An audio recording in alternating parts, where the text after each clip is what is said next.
In the 1974 ethnography All Our Kin, anthropologist Carol Stack writes how kinship in the Flats, a fictional name for a real-life Black American Midwestern suburbia, often defines the assurance of survival for characters throughout the community. In her own words, family is the smallest, organized, durable network of kin and non-kin who interact daily, providing for the domestic needs of children and assuring their survival.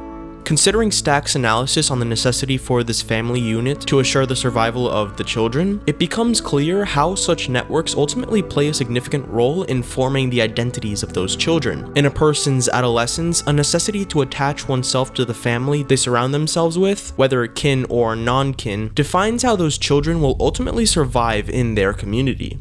Enter the Academy Awards 2017. It's a privilege for us to present the final award of the evening. After a year of endless socio-political drama preceding the presidential election, what the United States wanted most from Hollywood was an escape from reality. And where the studio system brought in and offered up La La Land, a dreamy musical romanticizing the Hollywood and by proxy the American dream, one independent filmmaker out of Miami had something else to say about the state of America, the truth. Very clearly, even in my dreams, this could not be true.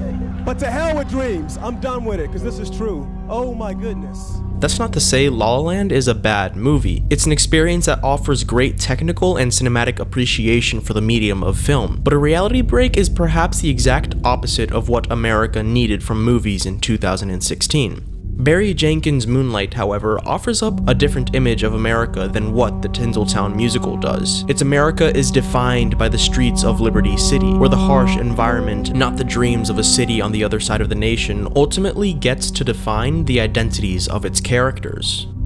Moonlight follows one such character named Chiron through 3 stages of his life: childhood, adolescence, and early adulthood, in which he slowly comes to identify himself as a person through both introspective means and the people and environment around him. Can't be no worse out here. His life is considerably more of a struggle than many who would watch it. It is classified by his disenfranchisement through being a poor Black American in a system that is constantly working to shut him out of success. And on top of these social imprisonments, Chiron also happens to be gay in a masculine society that is particularly intolerant of Black gay males. But you gonna raise my son though, right? You ever see the way he was? You watch your damn mouth. You gonna tell him why the other boys kick his ass all the time? Huh? You gonna tell him?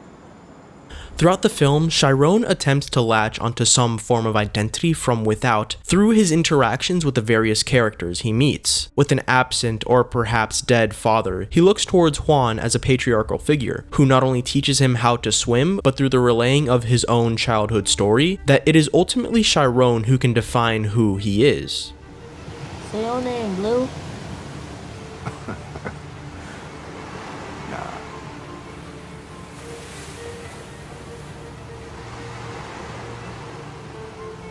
At some point, you gotta decide for yourself who you want to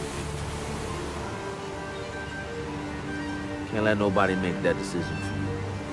But the problem with the lesson Juan is attempting to teach Chiron is that it directly contradicts the findings of Carol Stack and what she argues determines the survival of the children. That it is not the children themselves who can assure their survival, but the kin they surround themselves with.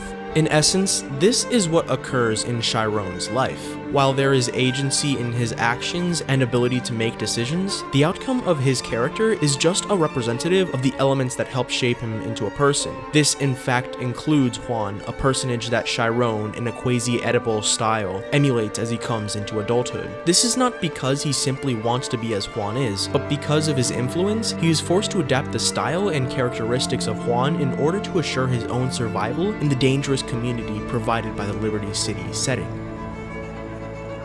The irony in this is very obviously not intended to be interpreted as comedic. The events in the film depicting the struggle of Chiron show how the audience is supposed to sympathize with him, if not to holistically relate to him. Rather, the irony works as a tool for the audience to understand how exactly those external forces have come to define Chiron's survivalist character. Mama, come on, all right!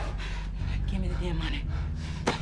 But Juan is simply a fraction of the shell that makes up Chiron's identity. It is worth noting as well that the harsh upbringing he was born into has also helped mold him into place. 2 of the 3 acts in the film show how violence is a frequent threat to Chiron's existence, particularly as a black gay man. The film introduces Chiron in a sequence showing him running away and eventually hiding from a group of boys with twigs and rocks, shouting homophobic slurs in his direction. In the second act, when a school bully challenges Kevin to beat up Chiron the morning after a sexual encounter, the frailty of the character is exposed. Don't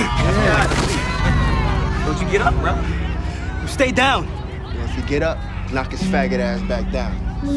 In response to this event, Chiron is forced to view it from the sociocultural perspective he has been trained to view it in. That violence begets violence, especially in a community that so often seems to function on the dog-eat-dog system of ethics. So when he decides to ultimately hit back in the direction of the bully, he finds himself slowly coming into place, forming the shell of strength that he is portraying in the third act of the film.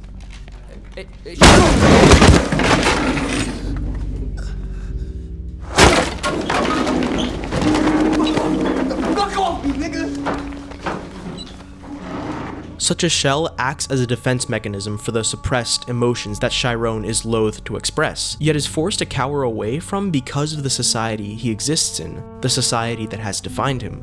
Through that constant challenge of masculine assertion, what remains of Chiron's character by the third act is a social veteran, whose experiences in the environment and with the kin that he has spent his life with have come to shape him into the suppressed recluse that he truly is. And despite all this, it is very clear to see that Chiron is only using the black gangster archetype as a frail outline for himself. There are several sequences in the third act which, like a Freudian slip, show the boy he once was still lying within him as the man. Particularly, the scenes of him waking in the middle of the night in an uncontrollable gasp, and that in which he visits his mother in rehab, manage to get close to exposing the character lying beneath the shell of the man.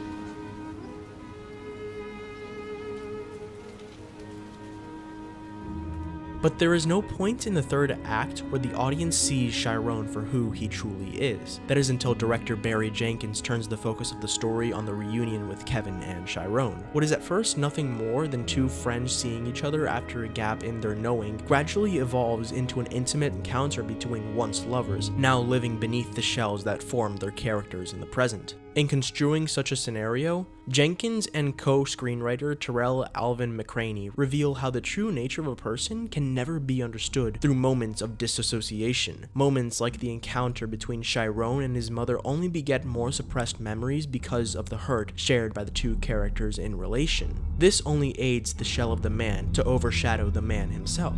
Instead, it is through moments of solace and understanding that the elements that form the survival skills of such a character can finally be surrendered, and the exposure of what lies at the center of the identity can finally be revealed, showing how human a person can really be.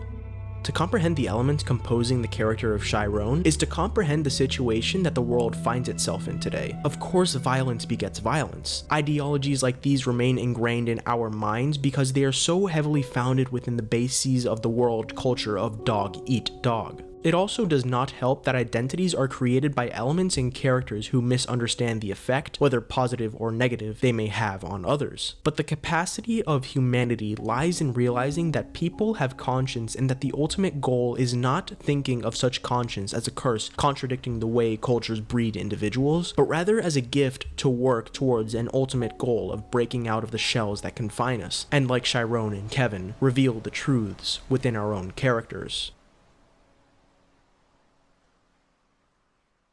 Thanks for watching.